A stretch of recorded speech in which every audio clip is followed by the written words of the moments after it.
Dhallywood superstar Shakib Khan বর্তমান সময় কাটাচ্ছেন যুক্তরাষ্ট্রে। তবে এবার একা নন, গোপনে তার সঙ্গী হয়েছেন টেলিভিশনের জনপ্রিয় অভিনেত্রী সাবিনা নূর। আর তাতেই শুরু হয়েছে নানান গুঞ্জন। অনেকে বলেছে এটা কি তবে নতুন কোনো প্রেমের শুরু, নাকি পুরনো দিনের পুনরাবৃত্তি গল্প।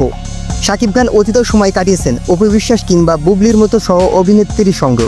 আর এবার কি সেই তালিকায় যুক্ত হয়েছে সাবিনা নূর? ঘনিষ্ঠ সূত্রে বলছে শুধু কাজের জন্যই নয়, ব্যক্তিগত সময়ও কাটাতে চাচ্ছেন তারা একসঙ্গে।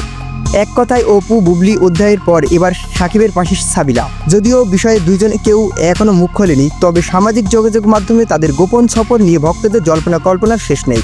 শেষমেশ এই সফরের পরিণতি কি হয় তবে সময় লাগবে। তবে আপাতত ভক্তরা রসালো গুঞ্জবে মজিয়াত। সাকিব খান ছুটিতে আবার নতুন গল্পের সূচনা। এমন সকল আপডেট নিউজ পেতে আমাদের চ্যানেলটি অবশ্যই সাবস্ক্রাইব করে রাখবেন। ধন্যবাদ।